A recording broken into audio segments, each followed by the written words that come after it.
మిత్రులందరికీ print and electronic media photo video journalist అందరికీ నమస్కారం. ఈరోజు ఒక సహాయ కార్యక్రమాలు చేయడానికి ప్రభుత్వంకి అదనంగా మేము కూడా చేస్తాం, చేయలేకపోతున్నారు. పక్క ఆంధ్రప్రదేశ్లో ఒక రకంగా పక్కలో జరుగుతుంది. హెలికాప్టర్ల ద్వారా సహాయ సహకారం కార్యక్రమాలు, భోజనాలు, వసతులు. మరి ఇక్కడ చేయలేకపోతున్నారు. టీవీలలో సోషల్ మీడియాలో చూసి స్పందించి హరీష్ రావు గారు, మా కేటీఆర్ గారు, కేసీఆర్ గారు, మా మాజీ ముఖ్యమంత్రి గారి ఆదేశం మేరకు హరీష్ రావు గారి నేతృత్వంలో సహాయ కార్యక్రమాలు చేద్దామని పోతే సహాయ కార్యక్రమాలు చేసే వాళ్ళపైన దాడులా, రాళ్లతోన దాడులా, బెదిరింపులా, అసలు ఎక్కడ పోతా ఉంది ఈ రాష్ట్రం? నాకు అర్థం కావట్లేదు. ప్రజలు కొట్లాడుతుంటే, ప్రజలు నిలదీస్తుంటే సమాధానం చెప్పేది పోయి ప్రజల మీద తిరగబడుతున్నారు, ప్రజలను కొడుతున్నారు. సహాయం చేద్దామని పోతే ప్రతిపక్ష పాత్ర ఏంది? మీరు సరిగా పోషించకుంటే ప్రధాన ప్రతిపక్షమైనటువంటి పార్టీ పోషిస్తుంది.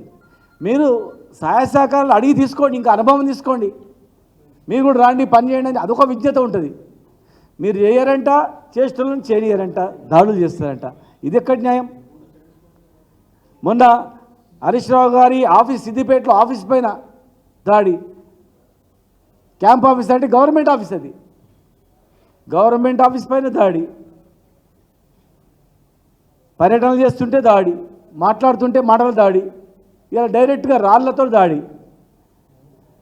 హరీష్ రావు గారు ఏమైనా భయపడతాడా? తెలంగాణ ఉద్యమంలో పనిచేసినటువంటి ఎవరు కూడా భయపడరు, టీఆర్ఎస్లో ఎవరు భయపడరు.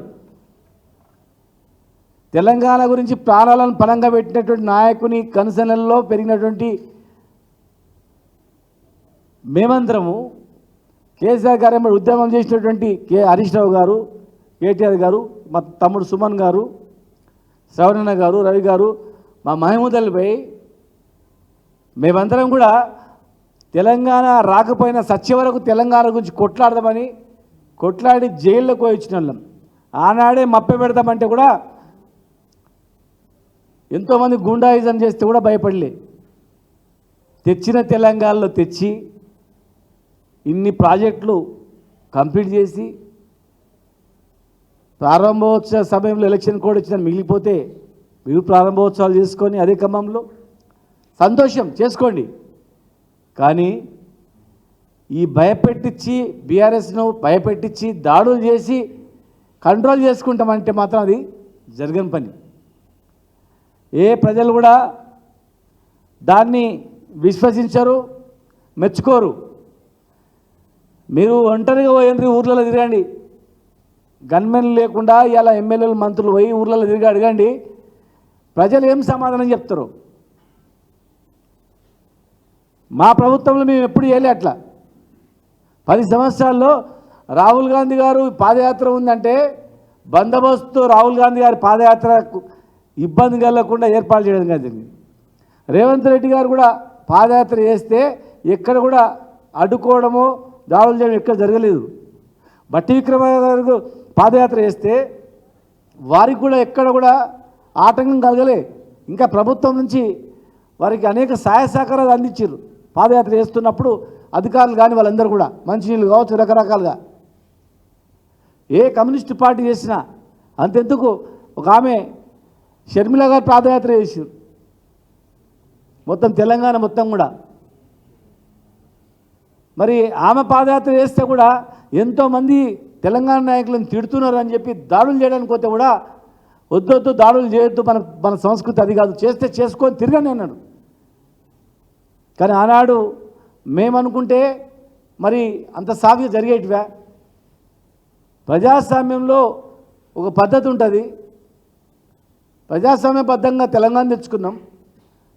మరి ప్రధాన ప్రతిపక్ష పార్టీలు తిరగని, చెప్పని, వాళ్ళ వాదన వాళ్ళు చేయరని చెప్పి ఇదే హోమ్ మినిస్టర్గా మహమూద్ గారి నేతృత్వంలో ఎక్కడ దాడులు లేవు. హైదరాబాద్ అంటేనే మత కలహాలు. హైదరాబాద్ అంటేనే ఎప్పుడు కర్ఫ్యూ ఉంటుందో, ఎప్పుడు 144 సెక్షన్ ఉంటుందో తెలియదు. ఓల్డ్ సిటీకి పోయి మళ్ళీ బయటకు వచ్చేంత వరకు నమ్మకం లేని పరిస్థితి ఉండేది. గొడవలని చాలా ఏరియా ఐడెంటిఫై చేసేది. ఎక్కడ ప్లాట్ కొనుక్కొని వదిలిపెడితే ఎవడు కబ్జా చేస్తాడో తెలియని పరిస్థితి ఉండేది. గుండాయిజం ఉండేది, రౌడీజం ఉండేది. కానీ 10 ఏళ్లలో ఒక్క మత కలహాలం లేదు, 100 మంది చనిపోయారు, ఒక్క గొడవలు లేవు, అరాచకం లేదు. తెలంగాణ వ్యాప్తంగా కూడా ఎవరైనా తెలంగాణ ప్రాంతం కానోళ్ళు ఆ మూల నుంచి ఈ మూల వరకు తిరుగుతుంటే కూడా, తిట్టుకుంటూ తిరుగుతుంటే కూడా, తిడితే తిట్టని కాక మీరు ఏమనొద్దు, తిడితే తెలంగాణలో కొట్టిండ్రు తిట్టిండ్రు అని చెప్పి ఆంధ్ర తెలంగాణ పంచాయతీ చేస్తారని చెప్పి కామ్గా ఉండడం జరిగింది. తెలంగాణ ఉద్యమంలో కూడా ఎంతమంది ఆంధ్ర వాళ్ళు ఇక్కడ ఉంటే వాళ్ళపైన దాడులు చేస్తారంటే కూడా ఎక్కడ కూడా దాడులు అనేవి జరగలేదు.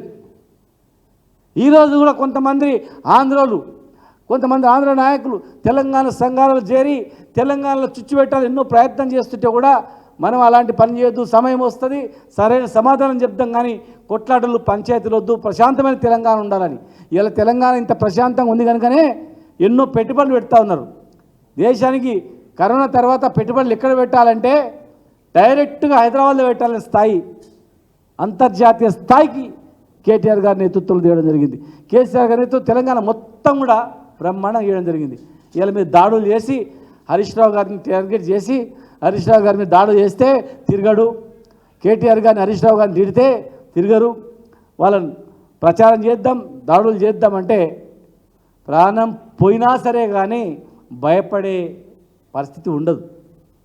హరీష్ రావు గారి మీద దాడి చేసినా భయపడి వెనుక చేసే పరిస్థితి ఉండదు. మీరు ఎంత దాడులు చేస్తారో అంత ఎక్కువ తిరుగుతాం, అంతే తప్ప ఇది మంచి పద్ధతి కాదు.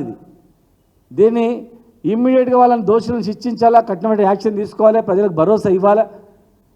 ఎప్పటికీ ప్రభుత్వం కంటిన్యూ ఉండదు, ప్రభుత్వాలు మారుతూనే ఉంటాయి. కానీ ఒక విధానం ఒక ప్రభుత్వం చేస్తే మళ్ళీ వచ్చిన ప్రభుత్వం అరే వాళ్ళు దాడి చేసి మనం చేయాలన్నటువంటి సంస్కృతి వస్తుంది. ఇది తెలంగాణకు మంచిది కాదు. అది దేశంలో ఎక్కడ లేనటువంటి ప్రత్యేకమైనటువంటి పరిస్థితులు ఉన్నటువంటి ఈ ప్రాంతం, ఇది గోస అన్యాయానికి గురైన ప్రాంతం. ఇది ఎంతోమంది ప్రాణాలు పోయినాయి ఇక్కడ అనేక ఉద్యమాల్లో.